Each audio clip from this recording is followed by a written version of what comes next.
Pronto, começou a gravar. Então, pessoal, como eu estava falando para vocês, bom dia, e algumas matérias, né, dos jornais, elas trazem informações a respeito de conceitos que a gente já viu aqui, como falar em recessão, né, no momento que a gente está. Isso é medido pelo PIB, que a gente viu na segunda aula, é um indicador econômico bastante importante para a tomada de decisão, de investimentos. Tá legal? Então, nós paramos ontem aqui na página 27, né? Nós vimos indicadores econômicos, o último deles foi a TR, que é o que é o indexador da caderneta de poupança, e hoje nós vamos começar a falar de alguns conceitos de finanças. São coisas bem simples, mas que nós vamos... são basicamente 4 conceitos que a gente já definiu. Primeiro, nós vamos falar sobre a taxa de juros. A taxa de juros, já falei para vocês, é o preço do dinheiro, né? É o preço da mercadoria dinheiro. Se vocês me pedirem um dinheiro emprestado, eu vou falar, olha, eu te empresto, mas eu vou te cobrar uns juros. Então, juros é o preço da mercadoria dinheiro. Chamei que era mercadoria porque a gente pode ir no mercado encontrar essa mercadoria, e aí dei como exemplo o crédito consignado, que você foi ao mercado financeiro e obteve aquela mercadoria. Assim como você pode ir ao mercado agropecuário e comprar uma saca de soja, uma saca de feijão ou uma saca de tomate. Ele é a remuneração do capital financeiro, né? A gente tem capital financeiro, dinheiro, a gente aplica juros, e é o que você recebe de dinheiro, né, que um devedor paga quando usa o seu dinheiro. Então, é uma dívida, né, de quem tomou o seu dinheiro, aquele montante de juros. Então, se eu apliquei 100 mil reais a 10% ao ano, eu vou receber 10 mil reais de juros, né? 10% de 100 mil é 10 mil. Então, é a quantidade de dinheiro que eu recebo por aplicar, emprestar dinheiro para alguém.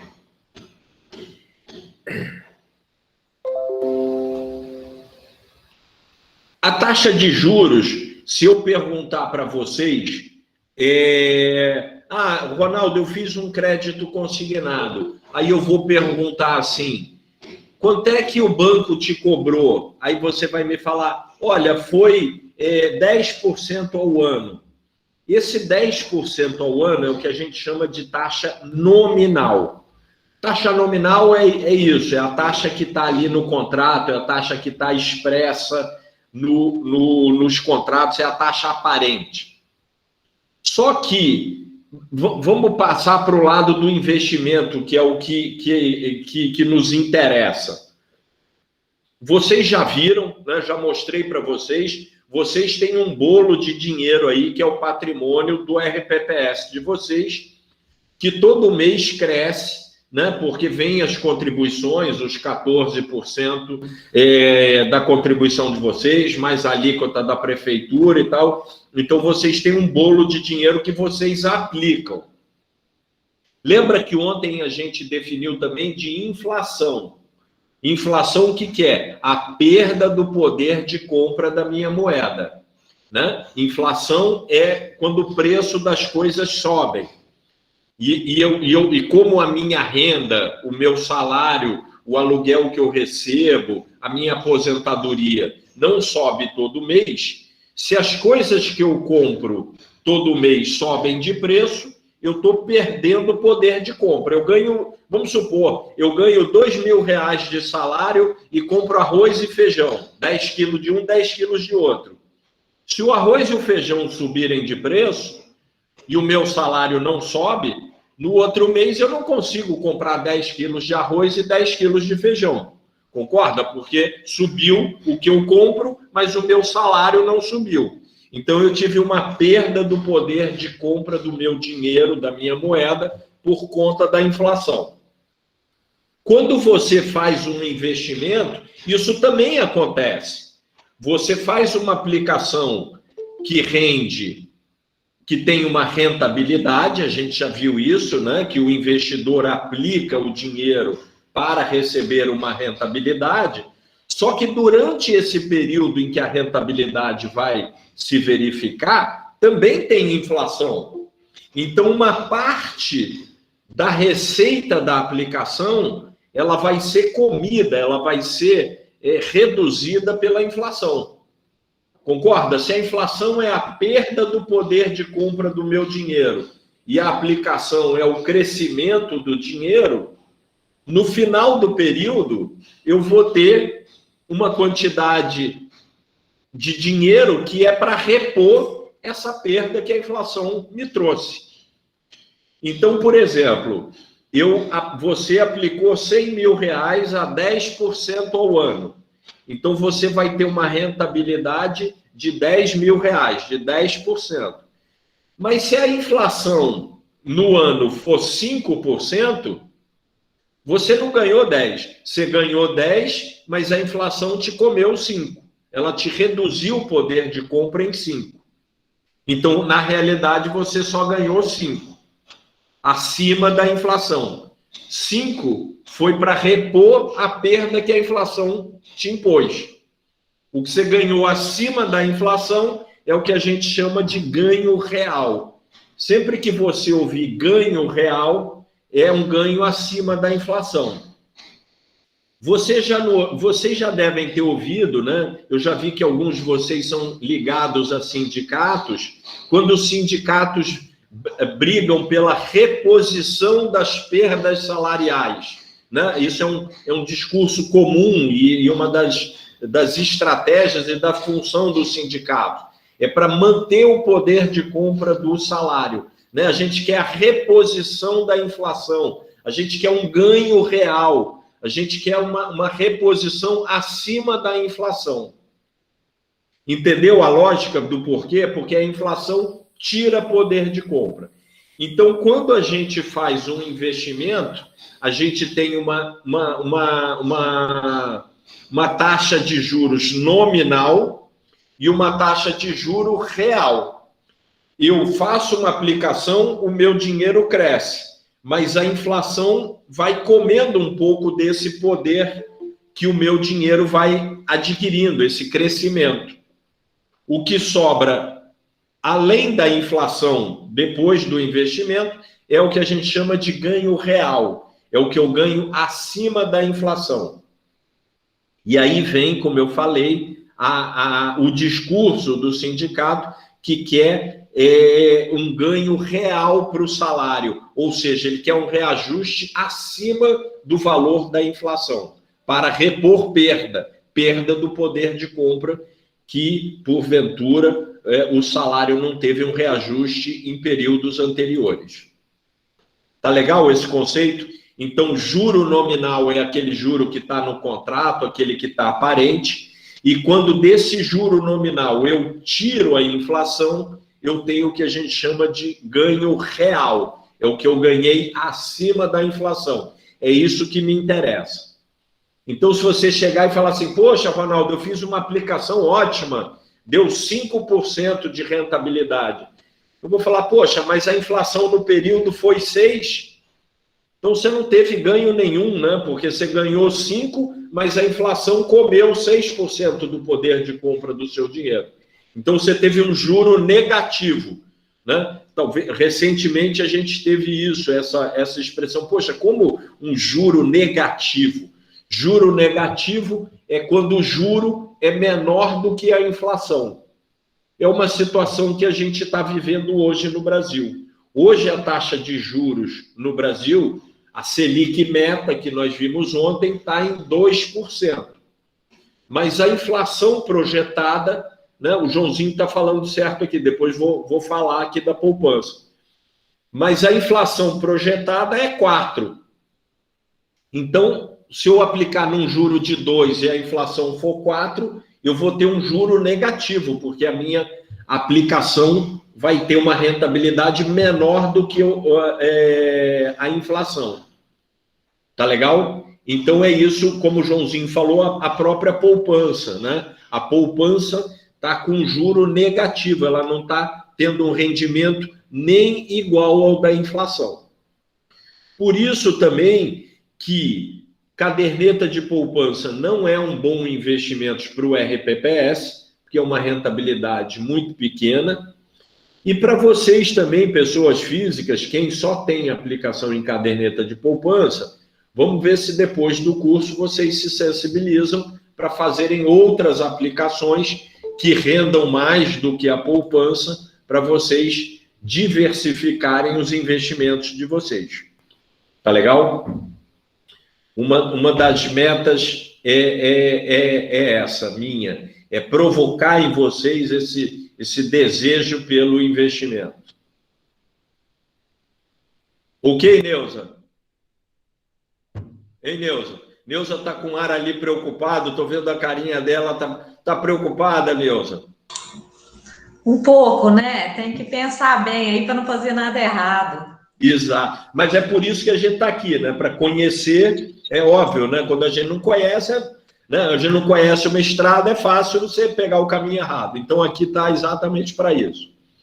Legal. Vamos lá, então, continuar com esses conceitos. Então, a taxa de juro nominal é a taxa, é o que a gente chama de a taxa aparente, né? É a taxa que aparece nos contratos, é aquela taxa que não tem nenhum cuidado além. Mas para chegar à taxa de juro real, eu tenho que descontar a inflação desse período. Tá? Então, eu posso calcular, né? Vou tirar a figura aqui, eu posso calcular, olha o que eu vou falar agora, pessoal, coisas em cima do que a gente já falou. Na prova, eles não vão perguntar para vocês, Cláudia, o que é juro real? Ele não vai perguntar assim. A prova quer saber se vocês têm conceitos na cabeça. Por isso que a prova é fácil. E por isso que eu procuro explicar bastante para que vocês tenham um conceito na cabeça. Como é uma prova básica, ele quer verificar isso. Então, se ele quiser saber se você sabe o que é juro real, né? Não vai ser uma perguntinha assim, o que é juro real? Por exemplo, com o que a gente já estudou, né? E também para a gente ir fazendo a junção dos conceitos, eu falei para vocês da taxa Selic meta, aquela taxa que o Banco Central determina, né, nas reuniões do Comitê de Política Monetária de 40 em 40 dias. Essa é a taxa de juro nominal do Brasil. É a taxa básica de juros da economia brasileira, é a taxa Selic meta. Nós falamos também que o índice oficial de inflação do Brasil é o IPCA. Lembra que nós falamos? O IPCA é o índice de inflação do Brasil. Falei para vocês, sempre que o presidente, o ministro, alguma autoridade estiver falando a inflação não está sob controle, a inflação está caindo, a inflação, ele está falando do IPCA. Então, se da taxa de juros nominal do Brasil, que é a taxa Selic meta, eu tirar a taxa do IPCA, eu vou ter o juro real da economia brasileira. Deu para entender? Vou voltar a repetir dois conceitos. Juro nominal é o juro aparente. Juro real é quando desse juro aparente eu desconto a inflação, eu tiro a inflação. Aí eu tenho a taxa de juro real. Tá legal? Então, no caso brasileiro, se cair na prova perguntando qual é a taxa de juro real da economia brasileira, é a divisão da taxa Selic pelo IPCA. Tá certo? Agora, aproveitando que a gente está bem cedinho, hoje são 8h33 no estado do Mato Grosso, todo mundo já tomou chimarrão, comeu ovo, já está com a cabeça tranquila. Eu vou falar para vocês a única conta que vai cair na prova. Na prova não tem conta, não tem que fazer subtração, não tem que fazer dedução de fórmula. O que aparece aqui, o que aparece na apostila é só para conceito. Não tem que levar máquina de calcular nem nada. Mas esse conceito de taxa de juro real, pessoal, tem um pulo do gato, eu não gosto de falar isso, mas tem uma pegadinha que é o seguinte: não é subtração. Em economia, a gente só trabalha, e nós vamos ver, com juro composto, que é a capitalização. Então, não é juro simples, não é soma e subtração. Então, o seguinte, presta atenção nisso, pessoal. Quem estiver fazendo alguma coisa, por favor, para e preste atenção, porque cai muito na prova isso. Ele pode, na prova, para saber se você sabe o que é juro real, Neuza, ele vai te perguntar o seguinte: num determinado período você fez uma aplicação que rendeu 10%. Mas nesse período a inflação foi 4%. Qual foi o ganho real do seu investimento? 10 menos 4 vai dar 6. A resposta da letra A vai ser 6. E ela está errada. Você não vai marcar. Porque não é, essa conta não se faz subtração. César, você está acompanhando aí? Hein? Estou vendo que você está brigando aí com a tela aí. Está me acompanhando. Tá, César? Faz um sinal aí para mim. Opa, beleza. Então, não é subtração. Ele vai dar 2 números que você consegue fazer a conta de cabeça. Mas vai ser sempre um número menor do que a subtração. Vai ser sempre um número menor que 6. Então, a resposta certa vai ter uma alternativa que vai ser menor do que 6. Pelo seguinte, vou botar aqui a conta aqui para mostrar para vocês.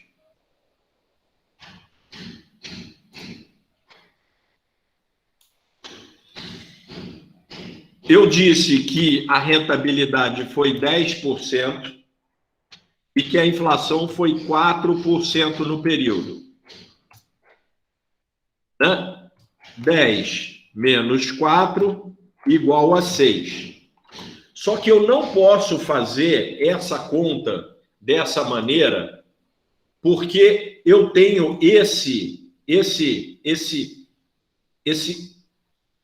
essa denominação aqui, porcento. Isso aqui indica que esse número está dividido por 100. Isso que quer dizer, vem do latim porcento. Então, o que acontece? Eu não posso pegar um número que está dividido por 100 e subtrair de outro número que também está dividido por 100. Eu não posso fazer essa conta direto. Isso aqui é igual a 1,10. Né? Porque quando eu divido 10... Quando eu divido... Por que é isso? Porque 10 dividido por 100, né, eu encontro 1,10. Eu vou encontrar, né, quando eu divido um número por 100, o que eu faço? Eu corto esse zero com esse zero, ando com a vírgula uma casa para a esquerda, né, como eu não posso colocar a vírgula aqui, eu coloco o 0, mas para fazer a conta eu somo 1. Né? Então, eu fico com 10% é igual a 1,10. 4% é igual a 1,04. É 4 também dividido por 100. Então, isso aqui eu não posso fazer. Eu tenho que fazer. A conta certa é 1,10 dividido por 1,04. Quanto é que vai dar isso aqui? Vou fazer essa conta aqui, né, na máquina aqui.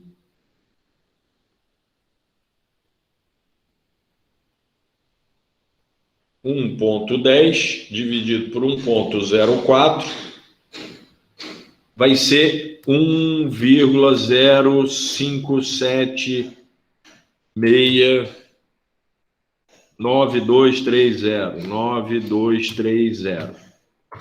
Então, o que eu estou dizendo para vocês? Vou até tirar aqui para voltar. Se na prova cair uma questão, eu sempre falo isso para os meus alunos, quem já foi meu aluno aí já vai ouvir e falar, pô, esse Ronaldo não muda, ele sempre fala isso. Procurem ler o enunciado da questão, mas não corre direto para as respostas. Tenta identificar o que ele tá, que conceito que ele quer tirar da sua cabeça, ver se você sabe, pelo enunciado. Se ele perguntar, não sei o que, num período a inflação, a aplicação rendeu 10%. A inflação foi 4%. Qual foi o ganho real? Opa, ganho real eu sei que é o que eu ganho acima da inflação. E me lembro aquela conta que o Ronaldo falou que não é subtração, é divisão.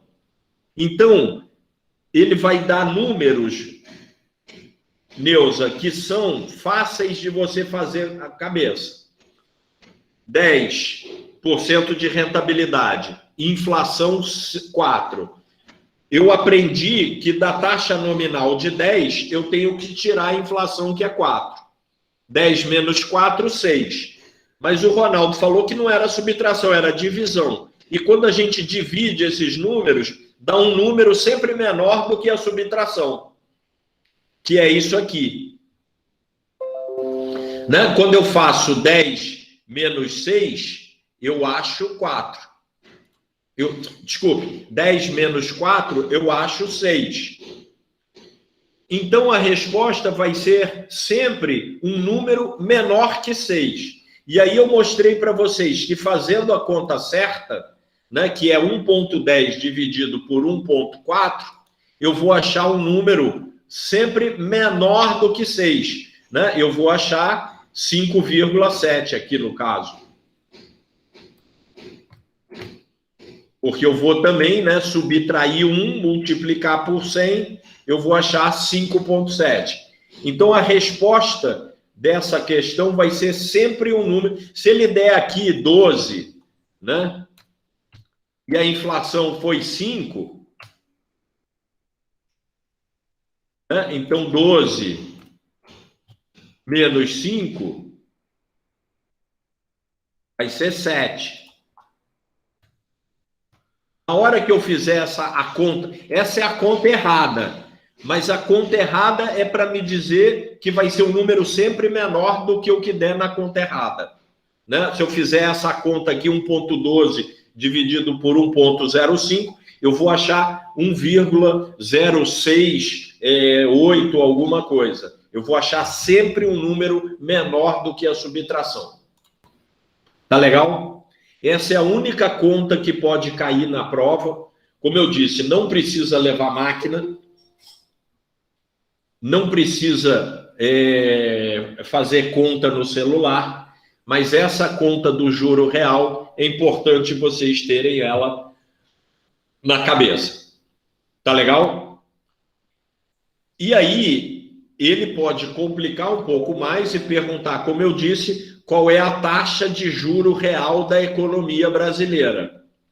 Então, se dividirmos o valor da taxa Selic, que é a taxa básica de juros da economia brasileira, pelo valor do IPCA, que é o índice oficial de inflação, né? Lembra desses dois conceitos? Obteremos a taxa básica de juro real da economia brasileira nesse período. E é o que está aqui, né? Essa linha vermelha é a taxa Selic, e essas linhas que estão aqui embaixo é o INPC, o IGPM, o IPC que nós vimos. Então, essa diferença aqui entre a vermelha e essas aqui é o ganho real. Eu tive esse ganho de taxa de juros, da taxa Selic, mas a inflação me comeu isso aqui. Então, me sobrou só isso aqui.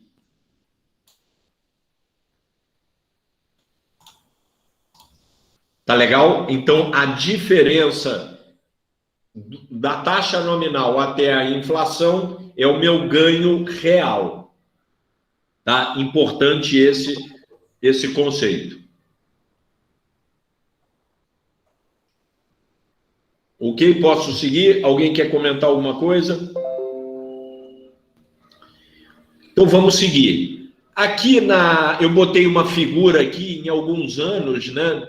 De 2002 a 2017, aqui é meramente ilustrativo, né?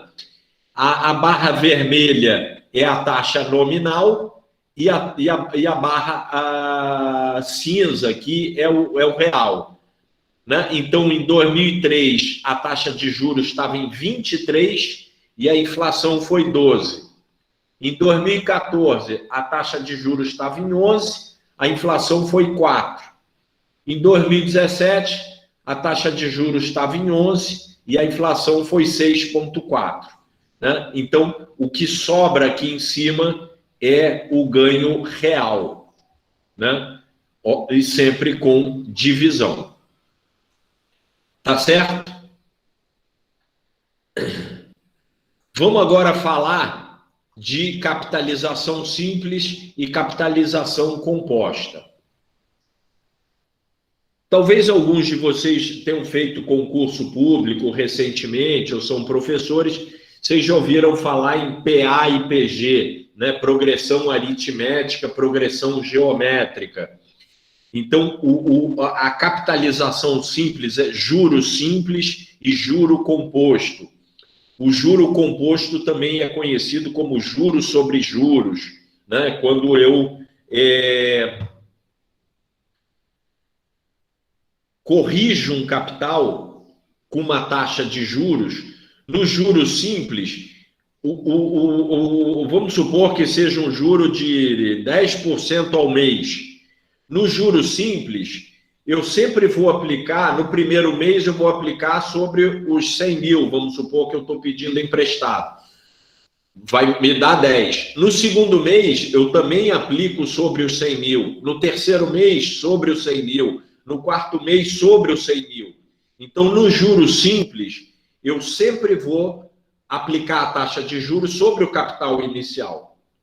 No juro composto, no primeiro mês, 100, eu paguei 10 mil de juros.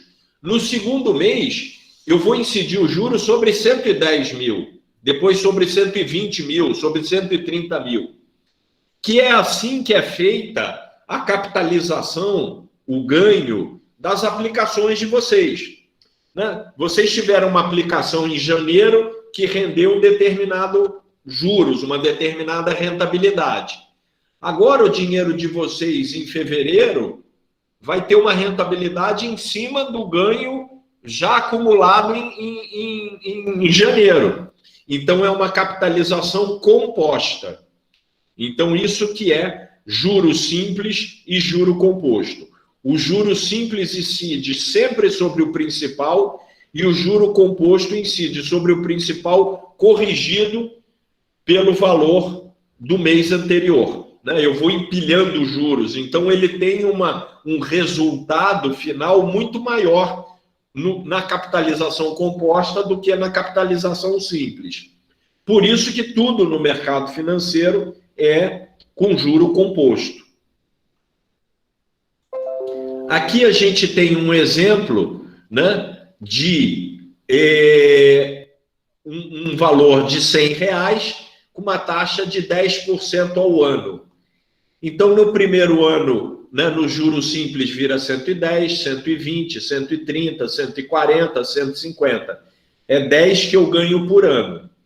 No juro composto, no primeiro ano eu vou ter a mesma coisa, 110. Só que no segundo ano, eu não vou incidir de novo sobre 100 mil. Eu vou incidir sobre os 110 mil. Né? Então, eu vou ter uma capitalização muito maior. No final de 5 anos, no juro simples, eu tenho um valor final de 150, e no juro composto, eu tenho um resultado final de 161,05. Eu tenho uma capitalização muito, muito maior. Tá legal? Então, é isso que mostra esse conceito. Então, vocês precisam ter na cabeça que a capitalização composta, ela produz resultados muito maiores do que o juro simples. Esse aqui é o conceito que vocês precisam ter para fazer a prova.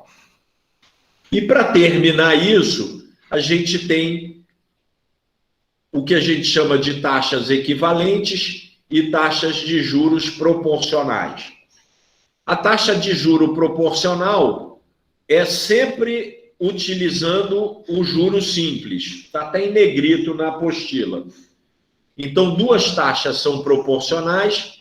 Quando no juros, utilizando o juro simples, elas me dão o mesmo resultado, que seria 12% ao ano ou 6% ao semestre, 1% ao mês ou 12% ao ano. Essas duas taxas são proporcionais, porque no regime de juros simples elas me dão o mesmo resultado final. E duas taxas... Oi, desculpa, pronto. Quando eu fiz a prova, essa questão caiu. Caiu? Legal. Uhum. São conceitos, obrigado pela colaboração, são conceitos que aparecem. E taxa de juros equivalente é sempre no regime de juro composto. Tá? Só isso que vocês precisam saber. O que é taxa de juro nominal é a taxa aparente, taxa de juro real, o que eu ganho acima da inflação, taxas proporcionais são taxas em juros simples e taxas equivalentes em juro composto. Vamos seguindo aqui com mais alguns conceitos de finanças. Esse aqui é um conceito muito usado, essa palavra. É uma palavra em inglês também. É uma palavra que a tradução literal dela é índice de referência. Então, por que a gente fala isso? Ela aparece muito. Se vocês já foram a algum congresso, alguma apresentação de algum gerente de alguma instituição financeira, certamente ele falou em benchmark. É um índice de referência, é um parâmetro. Vocês têm, todos vocês aí, se eu pegar a carteira de investimentos de vocês, nós vamos reparar que vocês têm 5, 6, 7, 8, 10 tipos de investimentos diferentes. Um rendeu 2%, o outro rendeu 1,87%, o outro ficou no 0 a 0, o outro rendeu 3%. É claro que o que rendeu 3% foi melhor do que o que rendeu 1,87%. Mas eles são números soltos, eles são rentabilidades nominais. Então, o que eu faço? Eu pego um parâmetro e vou comparar todos os meus investimentos com esse parâmetro. Esse parâmetro a gente chama de benchmark, índice de referência. Tá legal? Então, os benchmarks, eles servem para comparar rentabilidade, eles servem para comparar resultados, eles são índices de referência. Então, por exemplo, se eu estou treinando uma equipe de natação, o que eu vou usar como um tempo bom de natação para aquela distância? Sei lá, o recorde olímpico. O recorde olímpico no nado de 100 metros livres, eu vou usar como um benchmark, como um parâmetro, para ver se os meus nadadores estão nadando bem.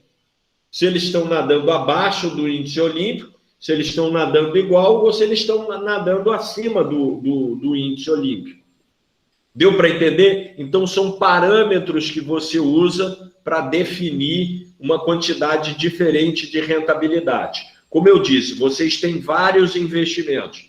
Vocês têm investimentos em renda fixa, vocês têm investimento em renda variável, e nesses dois segmentos podem ter diversos fundos de investimentos, que vão ter rentabilidades completamente diferentes a cada mês, a cada semestre, a cada ano. E aí, para saber se eles foram bem, eu vou pegar um benchmark. Um benchmark muito utilizado para aplicações de renda fixa é o CDI, aquele que a gente viu ontem. Lembra aquele depósito que as instituições financeiras fazem uma nas outras.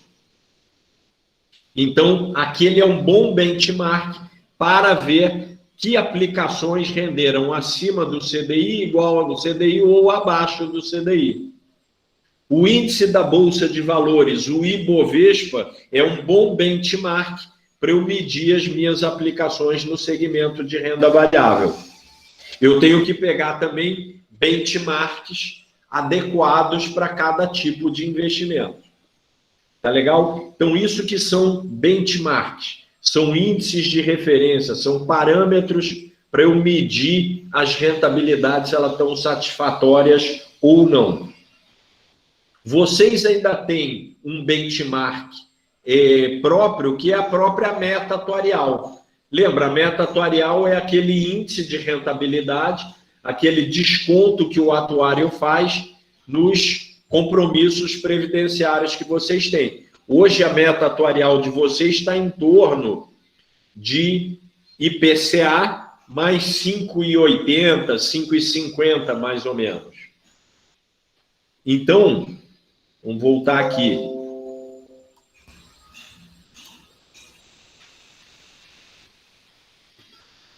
O IPCA para esse ano, de 2021, ele está em torno de 1,04, mais ou menos.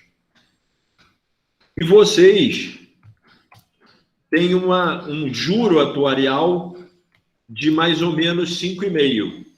Então, quando eu multiplico isso por isso, eu vou ter, deixa eu fazer a conta aqui, 1,04 vezes 1,055.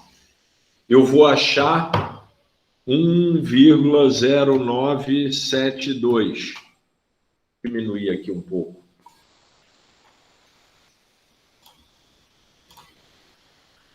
Né? Isso aqui é igual a 9,72%.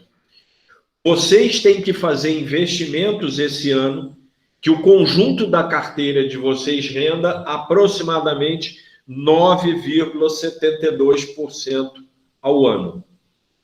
Tá? Esse aqui é o benchmark de vocês, é a meta atuarial de vocês. É um índice de referência para vocês compararem a rentabilidade de vocês, para você comparar o resultado mensal de vocês. Tá legal? Então, isso é bastante importante. Isso que é um benchmark, índice de referência. Benchmarks servem para comparar rentabilidade. Tá legal? Nós vamos falar um outro conceito aqui que a gente chama de volatilidade. Volatilidade, pessoal, é a variação dos preços. Vocês já devem ter visto, e quem ainda não viu vai observar, né? Que, né, Cláudia, tem meses que as rentabilidades são positivas e tem meses que a rentabilidade é negativa. Então, isso, né? Então, ela sobe, desce, sobe, desce, sobe, desce. Isso é o que a gente chama de volatilidade. A gente chama isso também, pessoal, de risco de mercado. Risco de mercado é a possibilidade de variação do preço do ativo no mercado em que eu negocio ele. Se eu compro um imóvel, esse imóvel pode valorizar ou desvalorizar. Ele tem uma volatilidade.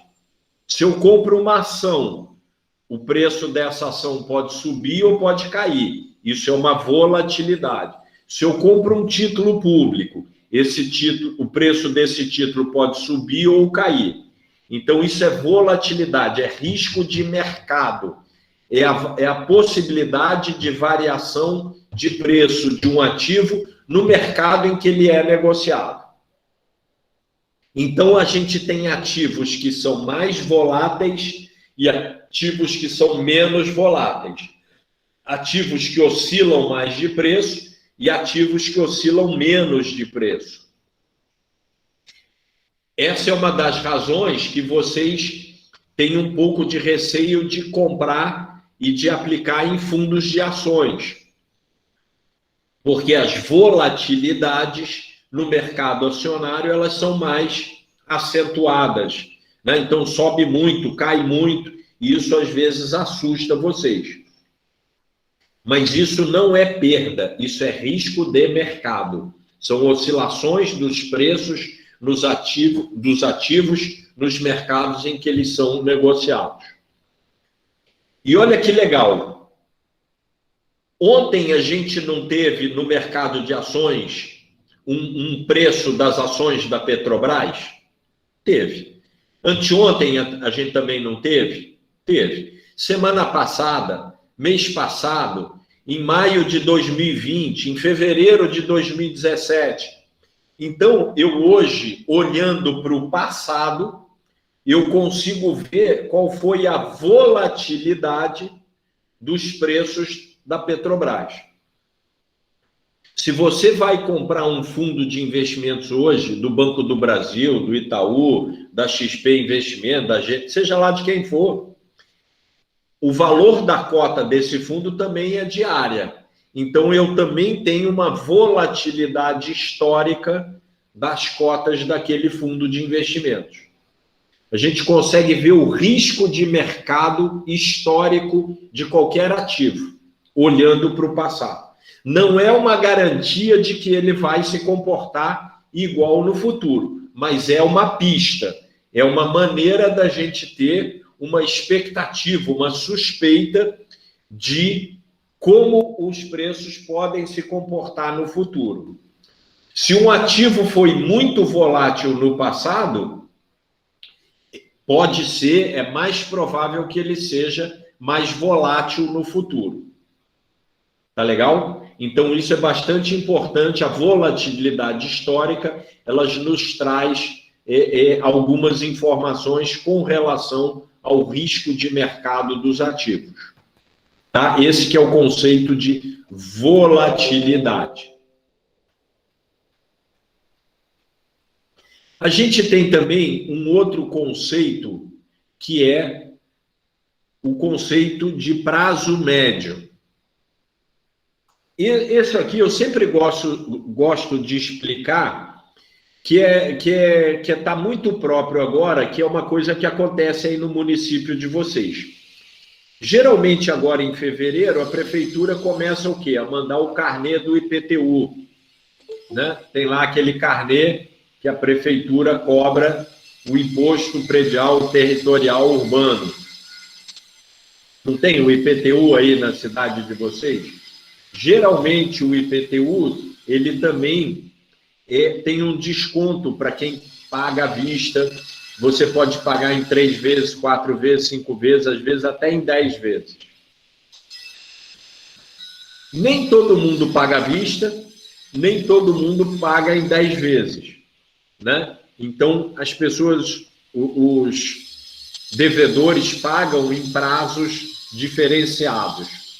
Então, existe um prazo médio de recebimento. O secretário de Fazenda que entrou aí no município de vocês, se entrou um secretário novo, vai ter a equipe lá da Secretaria de Fazenda, ele vai falar, escuta, qual é o prazo médio de recebimento do IPTU? Né? Pelos anos anteriores, você tem esse histórico. Então, nos investimentos, a gente também tem um prazo médio que é exatamente isso, porque eu tenho prazos de vencimentos diferentes. Eu compro um título que vai vencer daqui a uma semana, eu compro um título que vai vencer daqui a 15 dias, eu compro um título que vai vencer daqui a 8 anos. Então, a minha carteira, quando eu falar em carteira, eu estou falando no conjunto de ativos. A minha carteira vai ter um prazo médio. E o prazo médio, ele é importante porque quanto maior o prazo de um investimento, maior o risco dele. Concorda? Eu sempre digo isso, tem mais chance de eu morrer nos próximos 5 anos do que nos próximos 5 dias. Né? Porque nos próximos 5 anos eu estou muito mais exposto a riscos, a pandemia, a acidente, bala perdida, queda de avião, atropelamento. Né? Eu estou muito mais exposto, né? Do que nos próximos 5 dias. Quanto maior o prazo, maior o risco.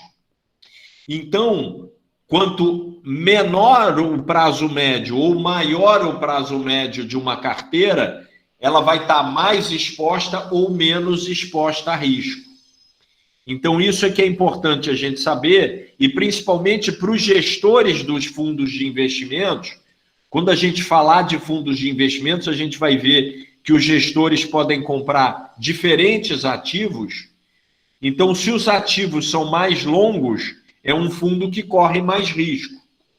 Se o prazo médio do fundo é menor, é um fundo que tem menos risco. Tá? Então, o prazo médio, se eu aumentar o prazo médio, eu estou buscando mais rentabilidade, mas eu também estou mais exposto a risco. Geralmente, quando a gente corre mais risco, é porque a gente quer mais retorno.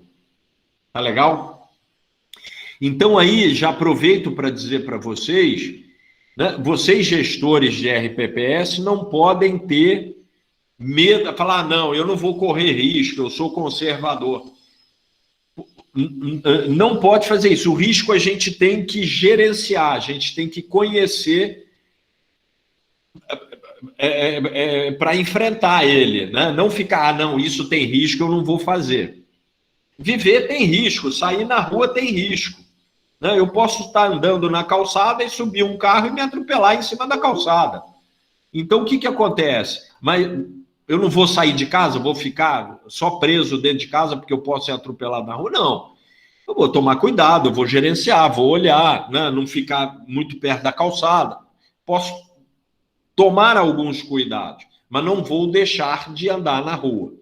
Mesma coisa nos investimentos. Eu vou conhecer, vou avaliar os riscos, por isso que tem comitê, por isso que tem credenciamento, por isso que tem DAI, por isso que tem reunião com o conselho, para exatamente os riscos serem avaliados e vocês decidirem se vocês querem correr aquele risco ou não. E tem um curso como esse para a gente saber que os riscos existem. Quais são eles, como a gente deve gerenciar esses riscos. Tá legal? Ronaldo, perdão, Oi. eu estou tendo queda de energia, tá em qual página, por gentileza? Nós estamos na página 31. Perfeito, muito obrigada. Tá legal? Então, isso é que é o prazo médio, o gestor aumenta ou diminui o prazo médio para estar mais ou menos exposto a risco. A gente tem um outro conceito aqui também, pessoal, muito, muito importante, que é esse marcação a mercado. Isso aqui é muito importante também. O que acontece? O que é marcar a mercado? Esse conceito, marcar a mercado, e ele pode aparecer com a sigla, né? Eu botei aqui na apostila também, como MAM. Né? Essa denotação aqui, MAM, significa marcar a mercado. O que é marcar a mercado? Quando você compra né, e um fundo de investimentos compra vários títulos com o dinheiro dos investidores, lembra que a gente aporta dinheiro, você é obrigado a dizer quanto aqueles títulos valem no mercado. Até porque a gente acabou de ver que existe risco de mercado, que os preços oscilam diariamente. Então, como os preços oscilam diariamente, eu todo dia tenho que fazer a marcação a mercado, ou seja, dizer quanto aqueles títulos valem nos mercados em que eles são negociados. Pessoal, é como se a analogia que eu sempre faço é como você quisesse saber quanto de dinheiro vale o seu guarda-roupa. Você tem lá vários sapatos, várias camisas, várias saias, várias calças. Você pode ir na loja que você comprou essas roupas e ver, essa camisa eu paguei tanto, essa calça eu paguei tanto, esse sapato eu paguei tanto. Meu guarda-roupa vale tanto, hoje. No dia seguinte, você vai nas mesmas lojas e vê os preços. Tá igual. No terceiro dia, você vai na loja, uma loja entrou em liquidação. Aquele sapato que estava por 200 está por 120. Então, o preço do seu guarda-roupa vai cair de preço. Porque você marcou as roupas do seu guarda-roupa a mercado, ao preço que elas estão sendo vendidas. Deu para entender? Só que a gente não faz isso com o nosso guarda-roupa, a gente faz isso com a nossa carteira de investimentos. Então, eu todo dia vou ver o preço dos ativos nos mercados em que eles estão sendo negociados. Tá legal? Então, isso é que é marcar a mercado. Marcar a mercado é obrigatório e diário nos fundos de investimentos aqui no Brasil. Tá certo? Eu vou mostrar aqui agora para vocês também um outro conceito, o segundo conceito mais importante. Vocês já viram que alguns dias, principalmente quem acompanha as cotas, que vocês têm rentabilidade negativa. Já viram isso? O fundo deu negativo, a cota deu negativa. Já observou isso, Cláudia, alguma vez? Hein, Cláudia?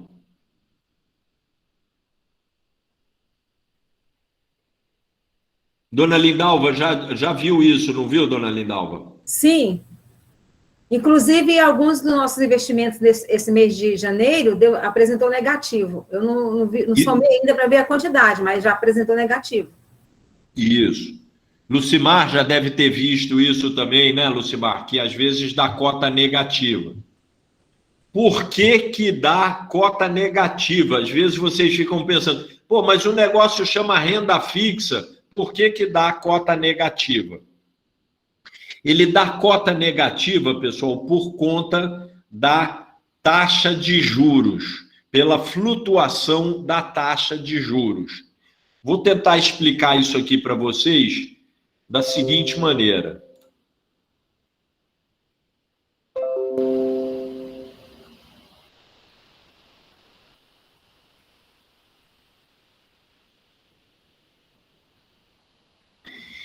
Esse aqui é um título público federal, que eu já falamos um pouco para vocês, que é aquela NTN-B.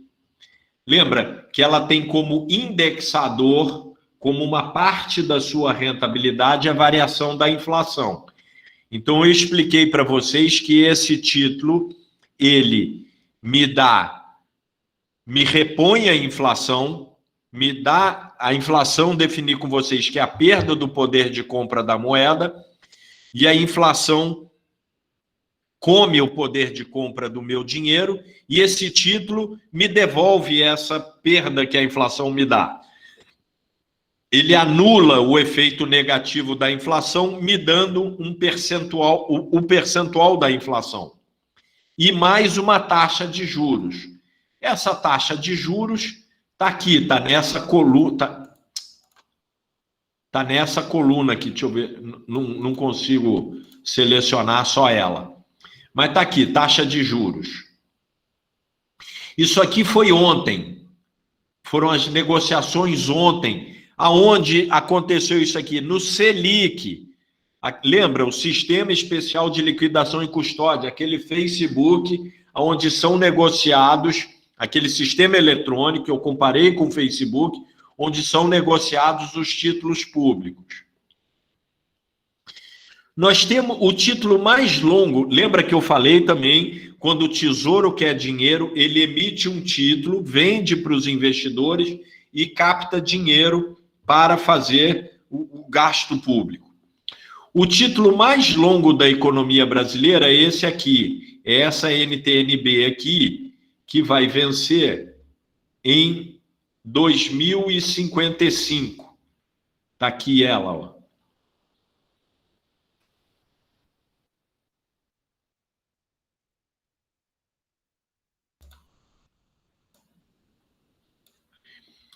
Ela vai vencer em 2055 e ela ontem, né, mostrei ali que a gente estava no dia 2 de fevereiro, ela estava pagando a variação do IPCA mais 3,95 ao ano.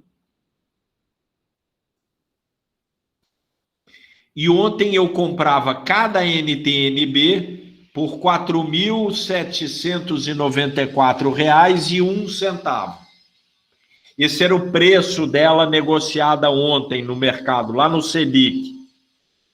Se eu comprasse ela ontem por R$ 4.794,01 e ficar com ela até 15 de maio de 2055, eu vou ganhar a variação da inflação mais 3,95.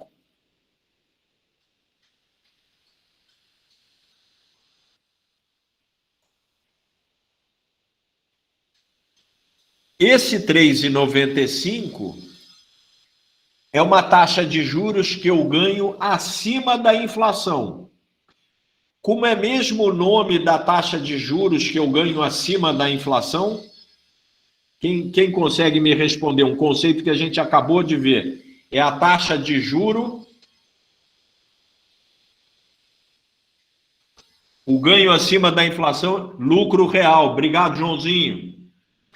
O que eu ganho, então aquele 3,95 é ganho real. Né? Se eu tenho um título que me devolve a inflação e me dá mais 3,95, o 3,95 é um juro real, como o Joãozinho respondeu. Tá legal? Então, é um título que me dava uma taxa de juro real de 3,95. Agora, olha a questão que eu vou colocar para vocês. Então, ontem, se eu comprasse esse título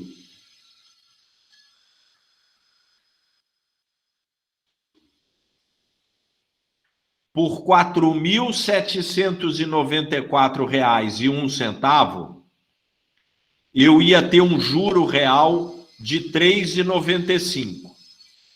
Mas eu sou o investidor, eu tenho dinheiro, eu é que vendo o meu dinheiro. Eu acho que 3,95 está pouco. O país está complicado, eu acho que a economia vai mal, né? Eu emprestar dinheiro para o governo, comprar título público, eu estou emprestando dinheiro para o governo. Não, está muito arriscado esse governo. Eu não quero 3,95, não. Eu quero mais. Eu quero 4,95. Eu quero um juro maior. Se a minha pergunta para vocês, para a gente raciocinar junto. Se eu comprasse ontem, né, como eu vi aqui, 2 de fevereiro, por 4.794, eu ia ganhar 3,95.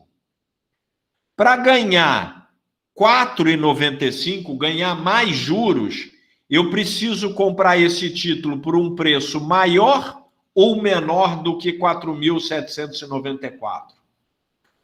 Para ganhar mais, eu preciso comprar mais caro ou mais barato?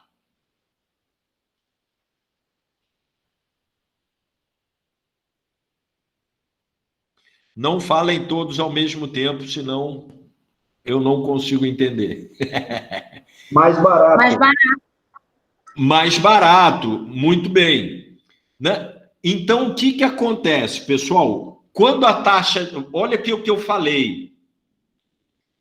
Quando a taxa de juros sobe, né? Ela estava em 3,95, mas eu quero 4,95.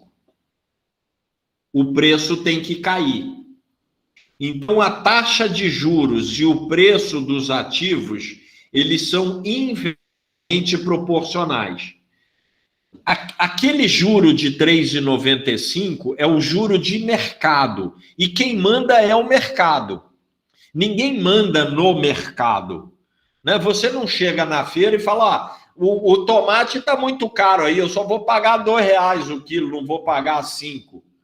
O feirante vai falar, minha filha, então vai comprar em outro lugar, aqui é 5, 2 não tem. Porque o barraqueiro do lado também está vendendo por 5, o supermercado também está vendendo por 5. Se ninguém comprar por 5, o supermercado vai baixar para 4, para 3, para 2. Mas é o preço de mercado. Então, quando o mercado está... Quando eu falo mercado, são os investidores. Quem manda, pelo menos aqui no Rio de Janeiro, quem manda é quem tem dinheiro. Eu acho que aí no Mato Grosso também. Quem manda é quem tem dinheiro. Com certeza. Quem tem dinheiro fala assim, não, eu não vou emprestar a 3,95. Eu só vou emprestar a 4,95. Se todos os investidores quiserem 4,95, o governo vai ter que vender o título a 4,95. E o preço vai ser mais baixo. Porque quanto mais baixo eu comprar, mais chance de ganho eu tenho. Concorda? Quanto mais barato eu comprar uma fazenda, mais ganho eu vou ter na hora que eu vender a fazenda. Então, a taxa de juros e o preço dos ativos, eles são inversamente proporcionais. É o que está aqui nessa página 32. Isso aqui, quando a taxa de juros sobe, o preço dos ativos cai. Quando a taxa de juros cai, o preço dos ativos sobe.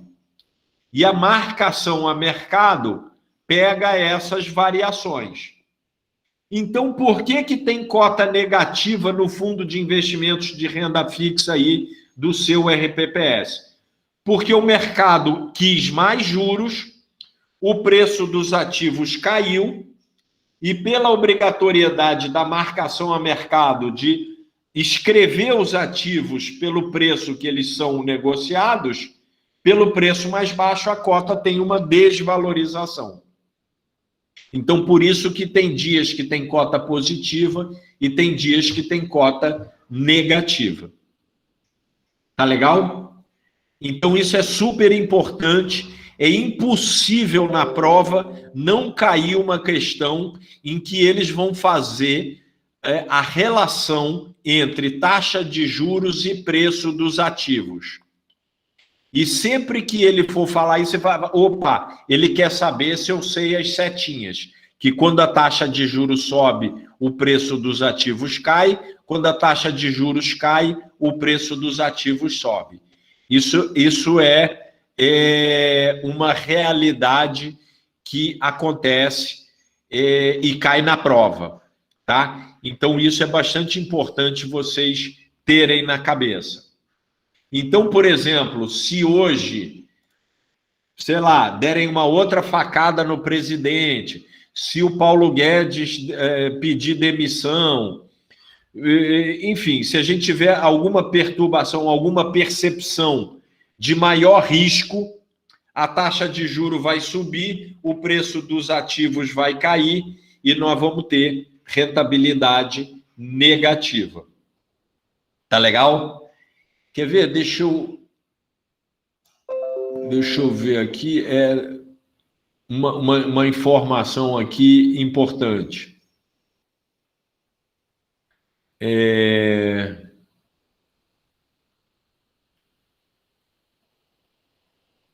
Eu vi hoje aqui que eu... Não.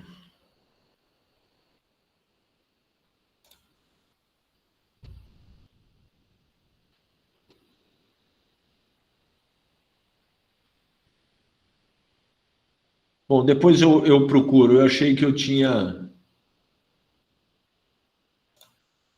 visto uma informação sobre a rolagem da dívida pública. Depois eu separo e mostro para vocês. Mas importante, então, vocês terem isso em mente, que quando a taxa de juros sobe, o preço dos ativos de renda fixa, isso, né, cai. Eu posso também, pessoal,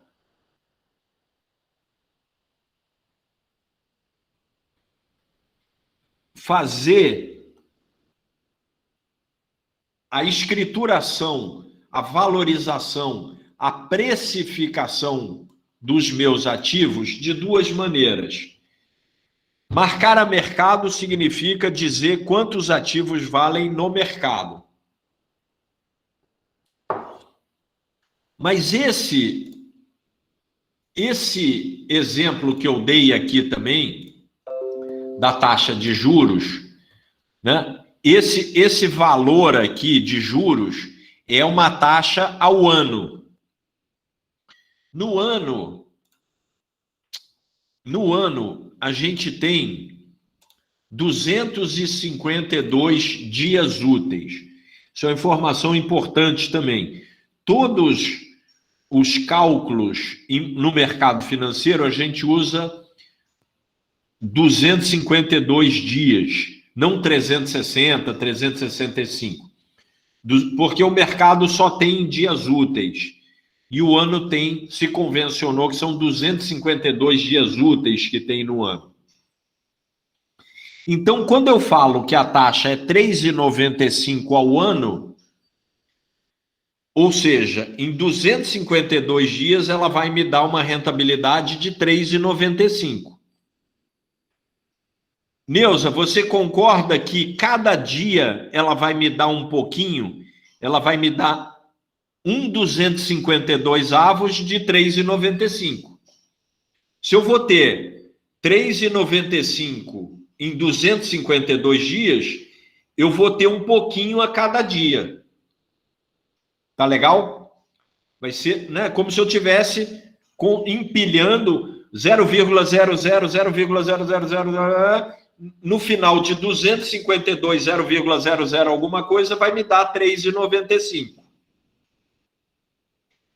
Quando eu faço isso, eu não estou fazendo a marcação na curva, a mercado. Eu estou fazendo a marcação na curva, é a expressão que a gente diz. Neuza, eu estou fazendo a marcação na curva de rentabilidade do título. Então, pegando esse exemplo, eu comprei ele por 4.794,01. No dia seguinte, eu vou acrescentar a esse valor 252 avos de 3,95. Depois mais 252 avos. E vou indo. Eu vou fazendo a marcação na curva. Então, esse desenho aqui, a linha vermelha é a marcação a mercado. Né? O mercado sobe, taxa de juros sobe, o preço do ativo cai. A taxa de juros cai e o preço do ativo sobe.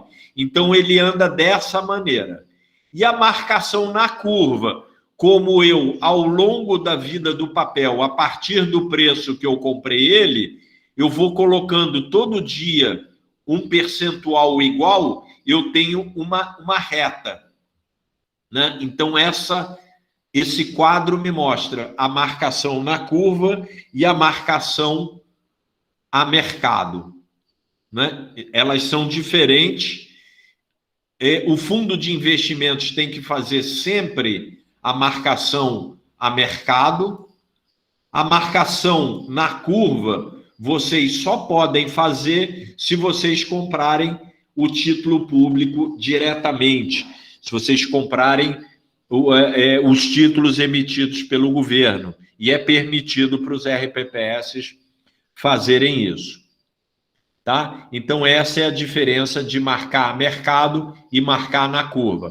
Quando eu faço a marcação na curva, eu não sofro essa influência da taxa de juros, porque eu vou desconsiderar o mercado. Eu vou botando um pedacinho naquele exemplo que eu dei do 3,95 ao preço do dia anterior. Então, eu vou, né, vou gerando pontos que, quando eu junto todos esses pontos, eu tenho uma reta. Tá legal? Vamos falar agora do conceito de mercado primário e do conceito de secundário. Eu sempre dou o exemplo de que, quando eu compro um carro, se eu vou ali na concessionária e compro um carro 0 quilômetro, o carro custa, sei lá, 100 mil reais. Eu pago 100 mil reais, a concessionária lá vai ficar com um pedaço, a comissão dela, mas, sei lá, 90 mil reais ela vai mandar para a fábrica que fez o carro. Depois de 6 meses, eu vendo meu carro para a Cláudia. Depois de mais 4 meses, a Cláudia vende o carro para o César. Depois o César vende o carro para a Neuza. Nessas outras vendas, a fabricante do carro não ganhou nada, né? Foi uma venda entre consumidores. Então, quando um ativo ele é emitido, lembra a figurinha lá da página 6, quem precisa de dinheiro ou quer mais dinheiro emite um título. Quando esse título é vendido pela primeira vez, o dinheiro vem para o caixa, vem para a mão de quem emitiu esse título. Essa é uma operação de mercado primário. Sempre que entra dinheiro no caixa, no bolso, na mão de quem emitiu o título, é uma operação de mercado primário. As outras operações que esse título tem no mercado, a gente chama de operações de mercado secundário. Tá legal? Que é o exemplo do carro que eu dei. Então, mercado primário, sempre que for uma operação de mercado primário, vai ter uma entrada de dinheiro no caixa de quem emitiu esse título. Então, Neuza, a operação de mercado primário é entre o emissor do título e o investidor. O dinheiro do investidor, lembra? Vem para a mão do tomador do dinheiro e o título vai para quem comprou, para o investidor.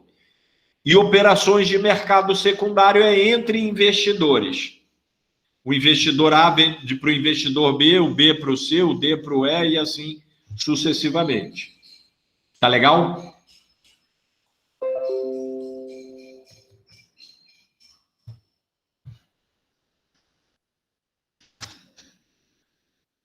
Vou mostrar uma coisa aqui para vocês.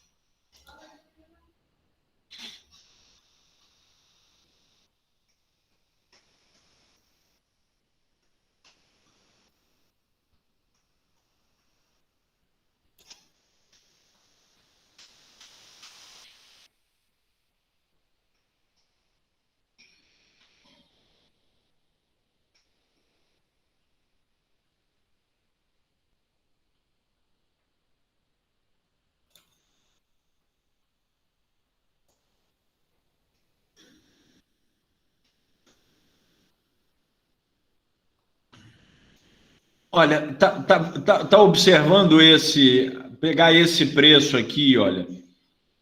Tá vendo que os preços estão 89,17, 89,20. Esse aqui é a ação da Vale, né? Cada ação custa R$ 89,20, 89,17, né? Isso é mercado secundário. Essas alterações de preço, né? Aqui no Santander, preço Santander 42,59. 42,60, 42,59, 42,57, 42,56. Isso aqui são exemplos de mercado secundário, são investidores que estão comprando e vendendo entre si lá na Bolsa, no Facebook, naquele sistema eletrônico, estão comprando e vendendo as ações. Tá legal? E aí a gente está vendo aqui os preços se alterando. Tá legal? Isso é exemplo de mercado secundário. E aí na apostila a gente botou aqui para vocês.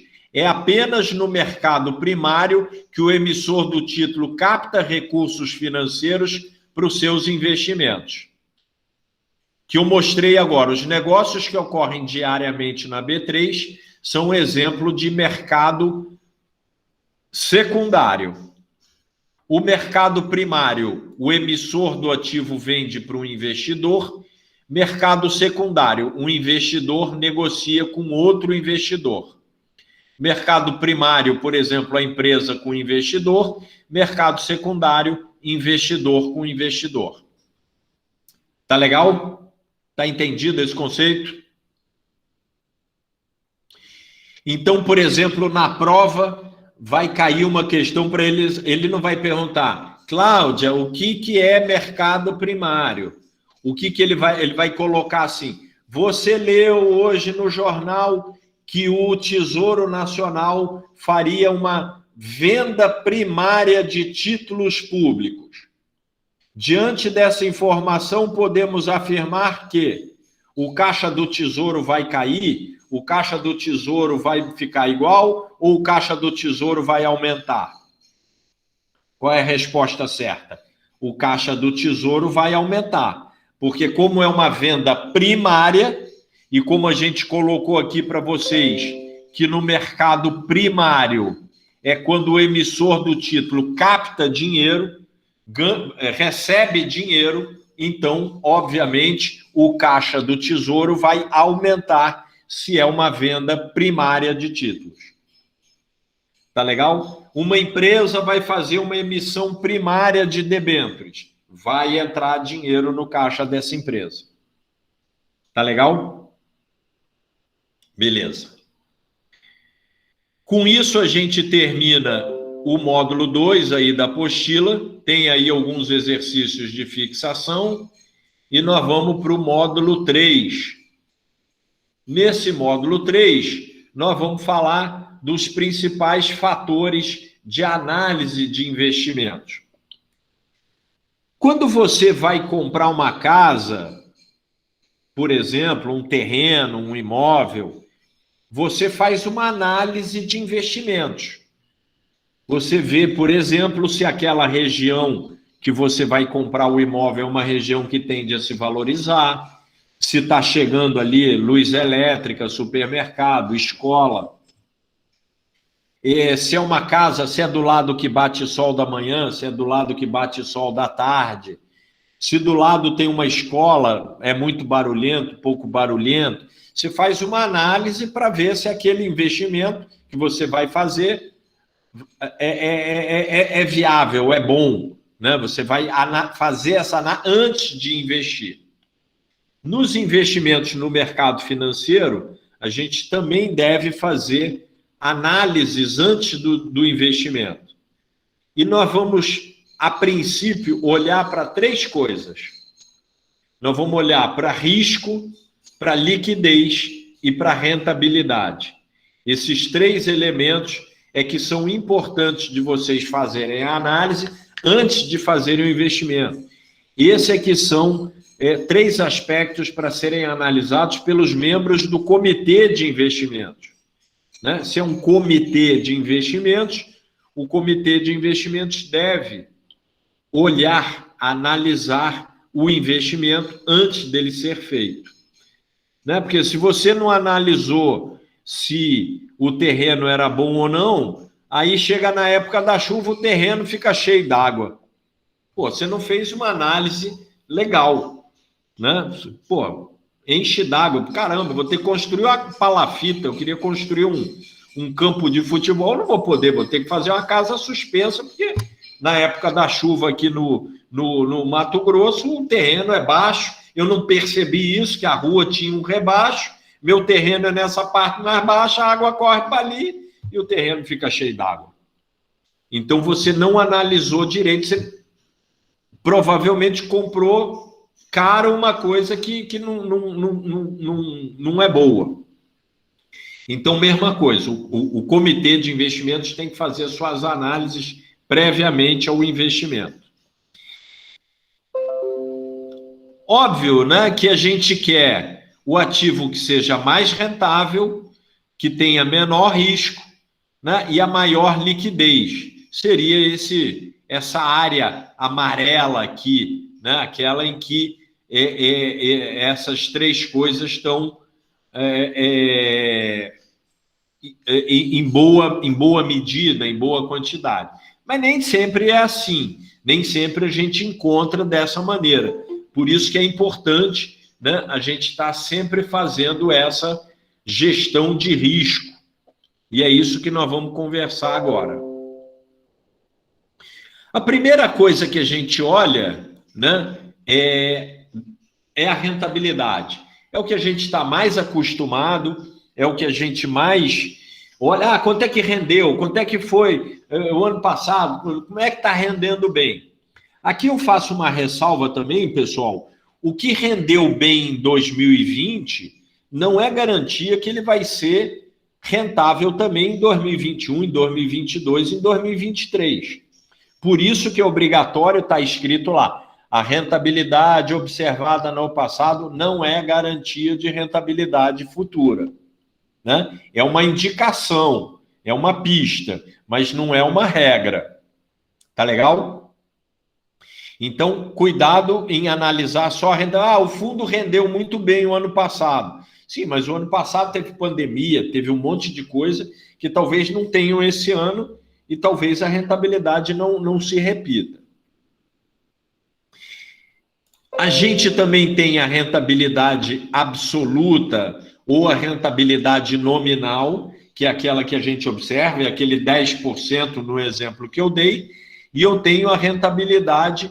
Então, a rentabilidade absoluta, né, também rentabilidade observada, basta eu pegar o preço final, dividir pelo preço inicial, subtrair 1 e multiplicar por 100, que eu acho qual foi a minha rentabilidade nominal ou absoluta. Né? Uma ação ou um CDB saiu do preço de 10 e foi para 12, eu tive uma rentabilidade de quanto? De 20%. Então, isso é uma rentabilidade absoluta. Eu tenho a rentabilidade também, a rentabilidade relativa. É quando eu uso um benchmark. Lembra de benchmark, aquele índice de referência? Então, quando eu tenho uma rentabilidade, eu posso dizer, comparativamente, ela rendeu 110% do CDI, ela rendeu 50% do IPCA, ela rendeu 130% do Ibovespa. Sempre que eu usar um benchmark para relativizar, para comparar, eu estou fazendo uma rentabilidade relativa, né? Comparativa, relacionando a alguma coisa. Eu tenho também a rentabilidade bruta versus a rentabilidade líquida. É um conceito muito de contabilidade, né? Quando da rentabilidade bruta eu tiro os custos, eu tiro os encargos, eu tiro o imposto de renda, eu tiro registro de cartório, enfim, custos que eventualmente eu tenha, aí eu tenho a rentabilidade líquida, né? E a gente viu lá, rentabilidade real é aquela que eu tenho acima da inflação. Então, esses são os conceitos que vocês precisam saber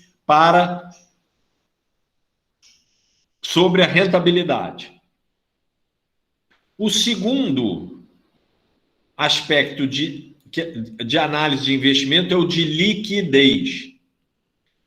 Eu queria saber se em Nova Olímpia ou em Reserva do Cabaçal tem uma torneira dessa aqui. Aqui no Rio de Janeiro andei procurando, não achei. uma torneira dessa que despeja dinheiro. O que acontece? Pessoal, sempre... Ainda não achamos não, Ronaldo, essa torneira que despeja dinheiro, não. Está em falta, né, no mercado. Está em falta, acho que é a pandemia. Pessoal, olha só, quando a gente faz um investimento, Devanilson, quando você compra um terreno, quando você compra um título público, quando você compra uma ação, o que você faz, Devanilson? Você abre mão da liquidez, você fica sem dinheiro, você compra aquele título, você compra aquele terreno. Entendeu o conceito de abrir mão da liquidez? Liquidez é dinheiro na mão, por isso que eu botei ali aquela torneira, né? É dinheiro, você está líquido. Não, a Devanilson está líquido, ele vendeu os imóveis dele, ele está com dinheiro, ele está com liquidez. A Devanilson comprou um apartamento em Cuiabá. Você abriu mão de parte da sua liquidez para fazer o investimento no imóvel. Tá? Então, sempre que vocês fizerem um investimento, vocês vão pegar uma parte daquele dinheiro que a gente viu na aula 1, do patrimônio líquido de vocês e das contribuições, e vão comprar um ativo. E aí vocês têm que pensar o seguinte: ei, e se eu quiser desfazer aquele investimento? Eu consigo vender ele? Eu consigo reaver, a Devanilson, a minha liquidez? Esse é um conceito importante. O apartamento que você comprou em Cuiabá, aí no exemplo que eu estou dando, você fala, poxa, se eu tiver uma necessidade aqui, eu me arrepender, eu consigo vender esse apartamento e reaver o dinheiro que eu apliquei nele? Tá? Essa é uma coisa que a gente tem que sempre pensar. E aí, olha o que eu vou falar. Você vai estar fazendo uma análise do mercado secundário. Porque a liquidez você verifica no mercado secundário. Concorda? Quando você vai vender para outro investidor. Você comprou da imobiliária e vai vender para o Ronaldo, para o Gerson, para a Neuza, para o Carlinhos, para o Wellington, para a Cláudia. Deu para entender que é o mercado secundário. Então, liquidez, ela está voltada, ela está ligada ao mercado secundário. Então, quando vocês fazem um investimento, vocês devem pensar, antes, se a gente quiser sair desse investimento, é fácil ou é difícil? O mercado secundário dele tem mais liquidez ou menos liquidez? Tá legal? Estou juntando aqui os conceitos para formar esse mundão na cabeça de vocês. Então, a liquidez é isso.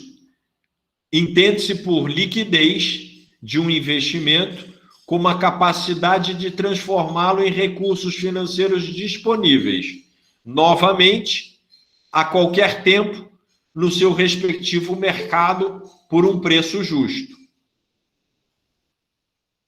Tá legal? Nós acabamos de ver aqui, olha aqui, ações da Vale é uma ação que tem bastante liquidez, olha lá. Está tendo um monte de negócio, né? Já mostrei aqui para vocês.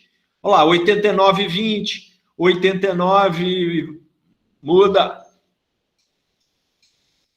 89,18, 89,14, 89,16, 89,19, 89,22, 89,23. Deu para perceber? É um mercado bastante líquido, ações da Vale. Eu vi ali, a gente ficou 10 segundos ali, saíram 5, 6, 7 negócios. Então, aquele é um ativo muito líquido. Tá legal? Então, se eu comprar a ação da Vale e quiser vender, eu sei que é um mercado de alta liquidez.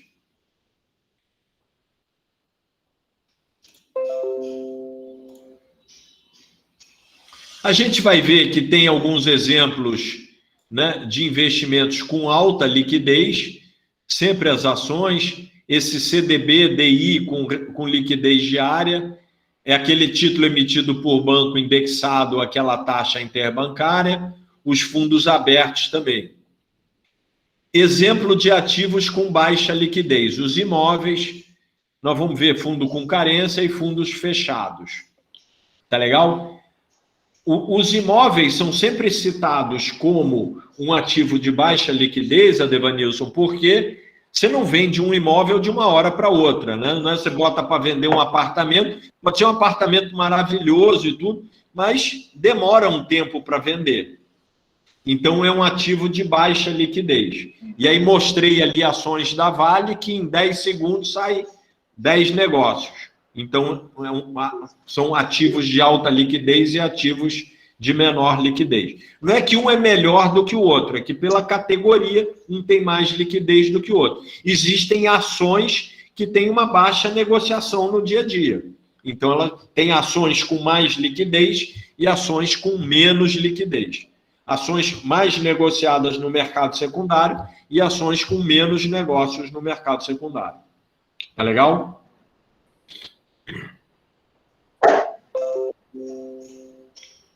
Oi, alguém quer falar alguma coisa? Não. Então, vamos falar do terceiro fator de análise de investimentos que tem nesse módulo, que é o risco. O risco é uma coisa, né? Tem em tudo, pessoal. Eu brinco sempre que, né, viver tem risco. A gente está constantemente em risco.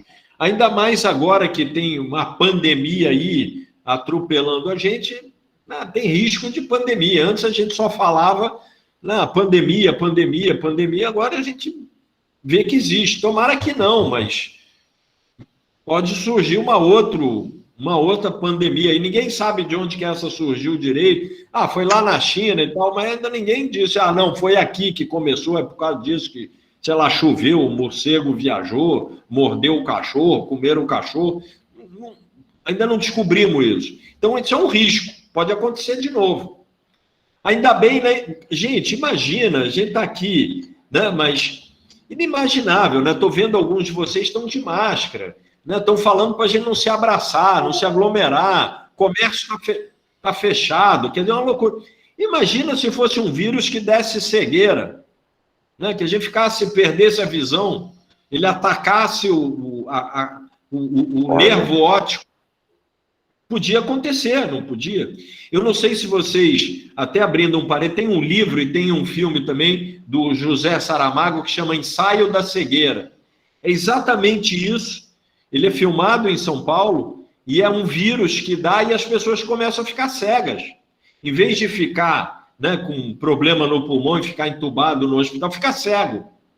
Então, o filme gira em torno da cegueira, né? Mas é um vírus, parece uma coisa... É muito interessante. Oi. Eu fiquei, aqui na minha casa, todos pegamos Covid, até a minha neta de 2 anos. Eu fiquei com dificuldade na fala e para escrever. Eu estou tendo problemas. Pois é. O fato da gente perder o cheiro, perder o olfato, perder o paladar, é porque ele ataca o sistema nervoso, né? O sistema nervoso é que dá o olfato e o paladar para a gente. Então, quando a gente... É um vírus muito, muito perigoso. Mas, enfim, tem risco. Viver tem risco. E os investimentos têm risco. E a gente precisa avaliar esses riscos. A gente já falou de alguns riscos. Já falei para vocês do risco de mercado, né? Que é aquele risco de alteração dos preços, que trazem a volatilidade. A volatilidade é uma medida de risco de mercado, a gente já viu. A gente tem um outro risco, que é o risco de mercado externo. O que é um risco de mercado externo? São coisas que podem acontecer no exterior que influenciam o nosso mercado aqui. A gente não viu agora recentemente, em novembro, que a eleição americana mexeu com os mercados no mundo todo? Isso é um risco de mercado externo, é uma eleição lá no maior país do mundo, mas que ficou bagunçada, que ficou meio catimbada e que os mercados todos ficaram assustados. Se a gente tiver uma guerra no Oriente Médio, é um risco de mercado externo. Se a gente tiver determinadas medidas tributárias, geopolíticas, militares, isso pode desestabilizar o equilíbrio mundial e afetar os nossos mercados.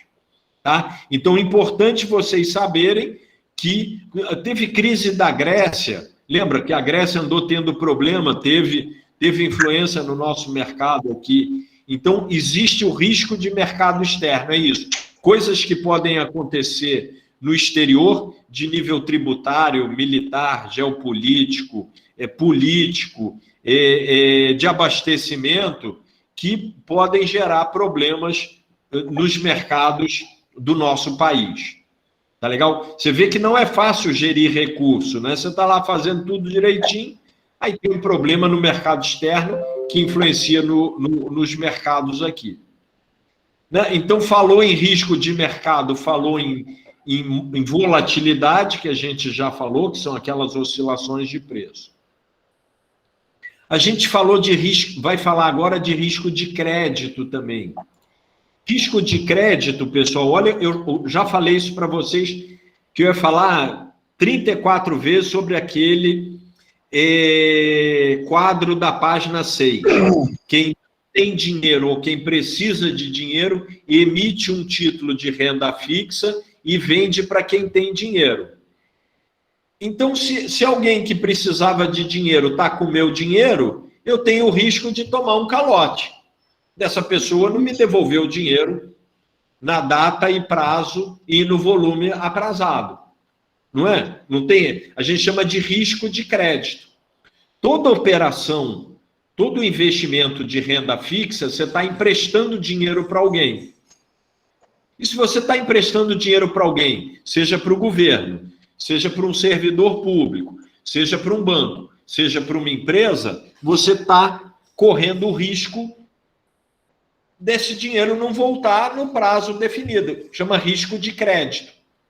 Risco de calote, também, em linguagem popular. Em linguagem técnica, tem uma outra expressão que é default. Default é falta de pagamento. Né? Então, quando um emissor de título não cumpre com as obrigações daquele título, em pagar os juros, em resgatar na data combinada, a gente diz que o título deu default. Tá legal? E eu faço sempre a brincadeirinha aqui, já que só tem adulto aqui, sempre que você compra um título que deu default, geralmente você se for. Eu empresto dinheiro para o César. Aí o César fala assim, Ronaldo, eu vou te pagar no dia 30 de março, porque eu vou receber. Gostou, né, Lucilene? O César se comprometeu a me devolver o dinheiro em 30 de março. Chega no dia 30 de março, eu falo, Cezinha, e aí, cadê a grana? Puta, Ronaldo, não vou ter dinheiro para te pagar. Pô, César, como não, cara? Você me falou, cara, eu assumi compromisso. Cara, não tenho dinheiro. Meu primo ia me devolver, eu ia vender, ia entrar o auxílio emergente. Cara, não entrou, não tenho dinheiro. Cara, eu estou na mão do César agora, né? Meu dinheiro está com ele e ele me disse que não pode me pagar. Pô, César, vamos negociar então, vamos sentar aqui. Como é que você pode me pagar? Pô, Ronaldo, posso pagar metade. Pô, César, metade, cara? Pelo amor de Deus, cara, não faz isso, cara. Eu te emprestei 100, vai me devolver 50. Ah. Negocia. Ele fala, tá bom, posso ir a 75, cara. Posso te devolver 75 mil. Eu falo, tá bom, César, eu vou perder 25. Vamos lá. Eu falo, não, peraí, Ronaldo, é 75 mil em 3 anos. Me dei mal, né? Então, quando tem um risco de crédito, o investidor fica na mão do tomador, né? Porque o dinheiro está com ele e ele que vai determinar as condições da devolução. Então, o risco de crédito a gente tem que analisar com bastante cuidado, né? E alguns investimentos que vocês fazem têm risco de crédito, tá? Então, não é para não fazer, mas é para ter bastante cuidado. Tá legal? E isso existem o que a gente chama de agências classificadoras de risco. São as agências de rating, né? Também conhecida como agências de rating. Tem alguns investimentos que os RPPS podem fazer que tem que ter rating, tem que ter essa análise de risco. Essa análise de risco, aqui nesse quadro da a apostila, aqui nós temos o nome das 3 principais agências classificadoras de risco do mundo, que são a Moody's, a Standard & Poor's e a Fitch. E elas dão notas, né, que vão do AAA até o D. O D é aquele default que eu falei para vocês. Ou seja, uma empresa, um país que tem uma avaliação de AAA é aquela que tem menos chance de dar um calote. Depois vai diminuindo para AA, né? Umas usam A maiúsculo, A minúsculo, aí vai para um A, depois vai para triplo B. Depois vai para BB sem mais, BB menos, B minúsculo. De uma maneira geral, você repara que eles vão do AAA até o D. O D é o falta de pagamento, né? Então, olha só, olha o que eu vou falar. Quando o rating de uma empresa ou de um país piora e ele vai emitir um título, ele vai ter que pagar mais juro para o investidor. Porque o investidor vai falar, pô, isso aí piorou o risco. Ele tem mais chance de me dar um calote. Como ele tem mais chance de me dar um calote, eu quero mais rentabilidade. Tá legal? Então, o rating é importante nesse sentido. Deixa eu mostrar uma coisa aqui para vocês que eu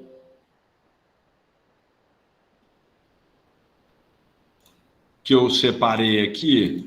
Eu achei que eu tinha...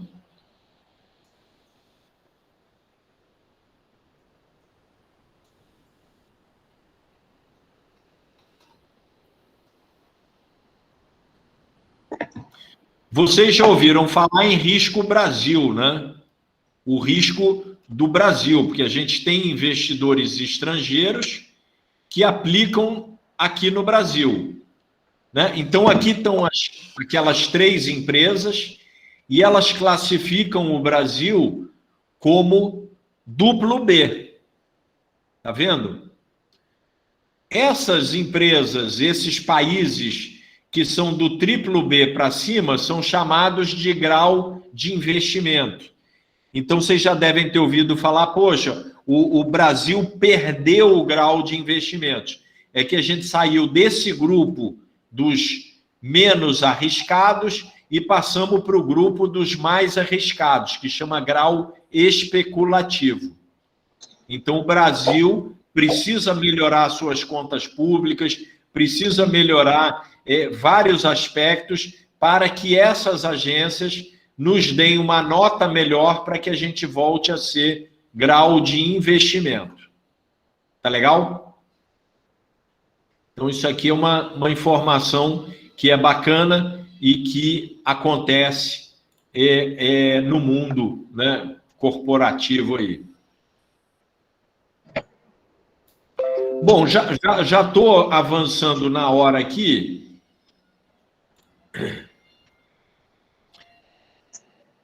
Bom, o risco de liquidez. Como é que eu gerencio o risco de liquidez? Tomando cuidado, né? Comprando ativos mais líquidos e menos líquidos. Se eu amanhã ganhar na Mega Sena e comprar tudo em imóvel, eu vou ficar com baixa liquidez, né? Porque se eu precisar de dinheiro, eu vou ter que vender um imóvel. Agora, se eu comprar 3 imóveis, aplicar um pouco em renda fixa, um pouco em renda variável, deixar um pouco na conta corrente, eu estou fazendo uma gestão do risco de liquidez. Diversificar também é importante para gerenciar o risco, não botar todos os ovos na mesma cesta. Por que que tem essa expressão? E a nossa vovó já falava isso e não tinha feito o nosso curso. Porque se ela soubesse, se ela pedisse para nós, o netinho, ir no galinheiro pegar ovos e a gente trouxesse todos os ovos numa cesta e tropeçar, ia quebrar tudo. Se eu fizer 2 viagens até o galinheiro, eu vou trazer 6 ovos de cada vez. Se eu cair numa, eu só quebro 6. Se eu fizer 3 viagens e trouxer 4 ovos em cada viagem, se eu cair numa, eu só quebro 4. Se eu fizer 4 viagens, eu só quebro 3. Se eu fizer 12 viagens, trazendo um ovo de cada vez, se eu cair numa delas, eu só quebro um ovo. Então, a diversificação, ela é diminuidora de risco, ela é diminuidora de risco. E por isso que se usa a expressão não botar todos os ovos no mesmo cesto. Isso para vocês serve para que vocês não coloquem todos os investimentos, todo o dinheiro em um único investimento, em uma única instituição financeira, exatamente... Obrigado, Luzilene. Então, exatamente para não concentrar risco. E por isso que, desde final de 2018, aproximadamente, vocês podem até investir no exterior. Como eu falei, a própria legislação de vocês, ela é diversificadora de risco. Vocês podem aplicar em renda fixa, em renda variável e no exterior, exatamente para diluir risco. Então, não deixem de olhar essas alternativas de investimentos, de investir no exterior também. Tá legal? Elas foram colocadas não para vocês correrem risco ou perderem dinheiro. Muito pelo contrário, foi para diminuir risco. Quando você pega uma parte do seu patrimônio e aplica num fundo que vai comprar ações da Coca-Cola, do Google, da Disneylândia, vão ter um comportamento diferente do fundo de ações que vai comprar ações do Bradesco, do Magazine Luiza e da loja americana aqui no Brasil. Deu para entender? Então, é uma diversificação que dilui risco. É como se você fizesse 12 viagens ao galinheiro, né? Diminuindo o risco de ficar sem ovo, ou sem omelete, ou sem bolo lá que a vovó ia fazer com os ovos. Tá legal? Só para a gente terminar esse... né? Então, quanto mais eu aumento a quantidade de ativos, esse gráfico aqui diz isso, quando eu aumento o número de viagens para o galinheiro, eu diminuo o risco total da minha carteira. Né? Se eu fizer uma viagem no galinheiro e trouxer 12 ovos e tropeçar, eu vou quebrar todos. Então, o meu risco é muito maior. Se eu fizer 5 viagens, o meu risco já é menor. Se eu fizer 15 viagens, o meu risco já é menor. Agora, trocando aqui para ativos, né? Se eu tiver todo o meu dinheiro num ativo e ele não performar bem, eu vou ter um risco muito grande. Agora, se eu tiver 15 ativos e um não performar bem, eu tenho outros 14 para me compensar. Então, eu tenho uma curva, né? Quando eu aumento a quantidade de ativos, eu reduzo o meu risco total da carteira.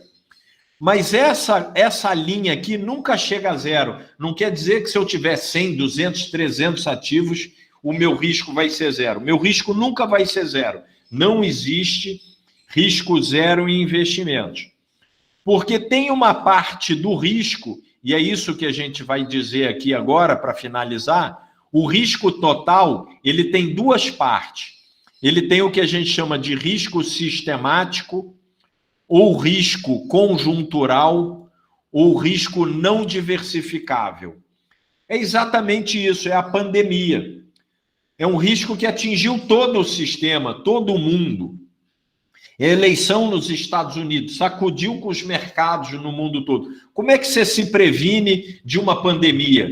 Como é que você se previne do resultado da eleição americana que o Trump dizia que ia fraudar ou que foi fraudada, etc.? Não tem como fazer isso. Como é que você se previne da crise do subprime que teve lá em 2008? Como é que você se previne do ataque das Torres Gêmeas lá, que os terroristas sacudiram os mercados? Não tem como se prevenir disso. Então, tem uma parte do risco que é não diversificável. Mas tem uma parte do risco que ele é não sistemático, ou específico, não conjuntural, ou gerenciável, que é o que nós estamos aprendendo aqui. Que tem uma parte do risco que eu posso gerenciar, aplicar em renda fixa, aplicar em renda variável, aplicar no exterior, aplicar no Banco do Brasil, aplicar na Caixa, aplicar no Bradesco, aplicar na XP Investimentos. fundos mais curtos, fundos mais longos, ativos mais líquidos, ativos menos líquidos, ativos com mais risco de crédito, ativos com menos risco de crédito. Eu estou atuando na parte do risco que me cabe, na parte que eu consigo gerenciar. E vou fazer da melhor maneira possível, porque tem uma parte que eu não consigo gerenciar. Isso tudo se engloba praticamente no risco sistemático, Ronaldo? Vou voltar aqui na figura, Célia. Sim, eu não entendi. O risco total, ele tem uma parte que é o risco sistemático, que a gente chama, que o exemplo mais atual é a pandemia, que eu não tenho como evitar. Ela afetou o mercado de renda fixa, de renda variável, no Japão, na China, no Brasil, no Canadá, na Austrália.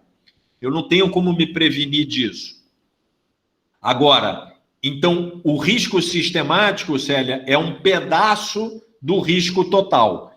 Né? Repara aqui no que eu coloquei. O risco total é igual ao risco sistemático mais o risco não sistemático, que é o que eu posso gerenciar. Como eu disse, comprando ativos mais líquidos e menos líquidos, gerenciando o risco de liquidez. Comprando títulos com mais risco de crédito e com menos risco de crédito, gerenciando o risco de crédito. E comprando ativos mais líquidos e menos líquidos, gerenciando o risco de liquidez, que foram os 3 riscos que nós vimos nessa aula de hoje. Risco de crédito, risco de liquidez e o risco de mercado. Então, vou comprar ativos menos voláteis e ativos mais voláteis. Vou gerenciar isso. Então, respondendo a sua pergunta, o risco sistemático é uma parte do risco total e é uma parte que eu não consigo gerenciar, não consigo trabalhar. Eu consigo trabalhar em cima do outro pedaço dele, que é fazendo essas análises prévias sobre rentabilidade, liquidez, riscos, e com os conceitos que a gente está aprendendo aqui para fazer um bom investimento e ter um bom resultado lá na frente. Tá legal? Com isso, a gente encerra o módulo 3 e amanhã a gente começa a falar dos ativos e dos fundos de renda fixa e renda variável. Tá legal? Se tiver alguma pergunta, estou à disposição. Se não, passo a palavra aí para o Renato fazer o encerramento da aula de hoje. Tem alguém aí que quer fazer algum comentário? Acrescentar alguma coisa? Fique à vontade. Pelo visto, não, né, professor Ronaldo? Não. Professor Ronaldo e demais participantes, gestores, membros do Comitê de Investimento, conselheiros, mais uma vez agradeço a Deus, a todos vocês pela participação. Nós estamos por aqui sempre à disposição, pós-prévio, e excelente aula. Parabenizar o professor Ronaldo, agradecer e até ser um pouco redundante, ele realmente, Deus dotou ele dessa inteligência um pouco acima da média, e graças a Deus ele compartilha conosco os seus conhecimentos, isso é muito bom, muito gratificante, né? Pedir a Deus também que continue nos livrando desse vírus maligno, né? Nos concedendo o livramento, e em breve teremos vacina para todos, né? Sabedores que somos que no momento somente para alguns grupos prioritários, principalmente os funcionários, os servidores da área da saúde, né? Mas em breve virá para todos nós e nós voltaremos à normalidade. Muito obrigado. Sim. Um dia abençoado a todos nós. Até logo, pessoal. Muito obrigado aí. Continuem dando uma olhada aí na apostila, né? Dando uma estudada. Amanhã, 8 horas, a gente está aí. Obrigado também, Adriano. Obrigado aí pelas mensagens todas aí. Mais uma vez, um prazer estar com vocês. Até amanhã. Tchau, Cláudia. Tchau, Neuza. Tchau, Célia. Tchau, César. Obrigado. Até amanhã. Graças a Deus a todos.